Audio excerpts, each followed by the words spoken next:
कोई बड़ा मुद्दा होना ही चाहिए, क्योंकि अगर पेपर लीक होता है, क्योंकि जिस तरह गैंग बन चुकी है हर राज्य के अंदर, बिहार में अलग गैंग, यूपी में अलग गैंग, मध्य प्रदेश में व्यापम था, आप देख रहे हो पूरे देश को हिला के रख दिया। कई राज्यों में गैंग बन चुकी है, और वो अलग बात है गैंगें क्यों बन रही है। वही देश में हालात जो है बेरोजगारी का है, नौकरी के लिए तरस रहे लोग, और इसमें फिर करप्शन हो रहा है बहुत भयंकर। पर राजस्थान की सरकार ने जिस प्रकार से भनक लगते ही जो एक्शन लिया, एसओजी को जिम्मेवारी सौंपी, उस एसओजी ने, मैं समझता हूँ कि बहुत कम समय के अंदर वो कर दिखाया जिसके किसी को उम्मीद नहीं थी। तो ये तो एक एसओजी के काम को अप्रिशिएट करना चाहिए। कल गुलाब चंद कटारिया जी जो विपक्षी नेता है, उन्होंने भी एसओजी की जांच को वेलकम किया है। तो मैं समझता हूँ कि थोड़ा इंतजार करें, क्योंकि हमने भी एक्शन किए हैं, चाहे वो क्रिमिनल नेग्लिजेंसी थी, आपराधिक लापरवाही भी बड़ा जुल्म होता है।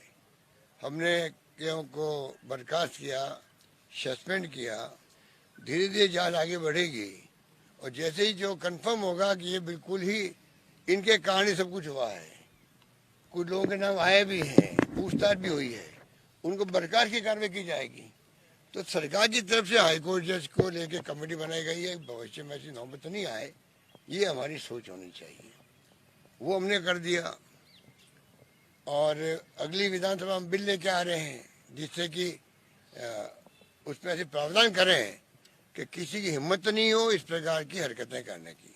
तो सरकार इसको बहुत सीरियस ले रही है, क्योंकि जहाँ 25 लाख बच्चों का भविष्य दांव पे लगा हो, तो आप सोच सकते हो कि 25 लाख बच्चों में से 15-16 लाख बच्चे जो थे लेवल 1 भी लेवल 2 भी एग्जाम दिए, उनमें क्या बीतती होगी उनके ऊपर।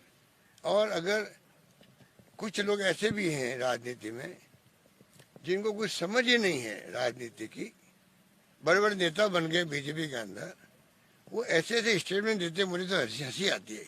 कोई केंद्रीय मंत्री बना बैठा है, कोई राज्य में यहाँ पर बड़े पदों में बैठे हुए हैं, इनको पूछो यार थोड़ा बहुत तो कम से कम चिंतन करो, मनन करो, जानकारी पहले प्राप्त करो, फिर बोलना शुरू करो।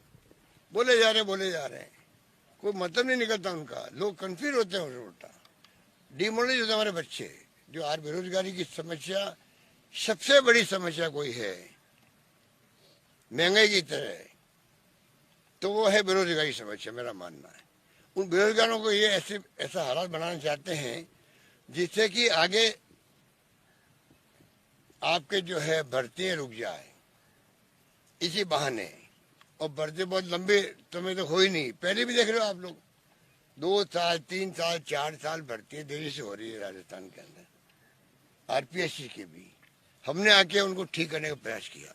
और अंत में मैं कहना चाहूंगा, बीजेपी के राज में कई बार पेपर आउट भी हुए, कांग्रेस ने आंदोलन भी किए, उन्होंने क्या कर लिया, हमने तो गंभीरता से लिया है, जांच शुरू करी और पकड़े भी गए लोग।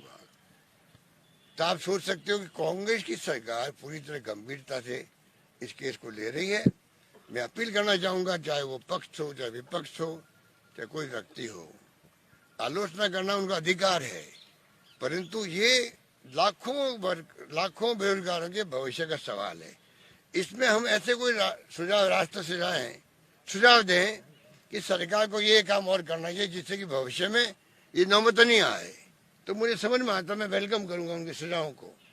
उसकी बजाय खाली आप आलोचना करते जाओ, ऐसा माहौल बना दो, कोई सीबीआई की बात कर रहा है, कोई पुनः परीक्षा कराने की बात कर रहा है, तो बड़ा आसान काम है, 2 मिनट लगता है उसके अंदर फैसले करने में। उसका रिप्लिकेशन क्या होगा, ये एग्जाम कब आगे खिसक जाएंगे, कब वापस शुरू होंगे, और बाकी बढ़ते हैं वो भी रुक जाएगी। तो एक तरफ हमने 1 लाख से अधिक लोगों को नौकरी दे दी है, 90,000 के आसपास नौकरी चल रही है, क्या उन नौकरी रोक दें हम लोग? ये कोई सोच नहीं पा रहा और आलोचना किए जा रहे हैं। बीपी जरोली की बर्खास्तगी बड़ा कदम माना जा रहा है, आगे और भी उस अधिकारी की बर्खास्तगी हो सकती है। देखिए बात, इसमें कोई व्यक्ति विशेष की बात नहीं है। आपराधिक लापरवाही भी बहुत बड़ा कारण होता है।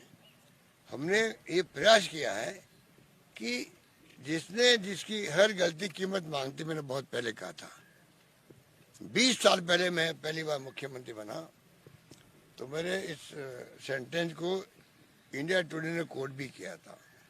मैं फिर रिपीट करना चाहता हूँ, हर व्यक्ति की जिंदगी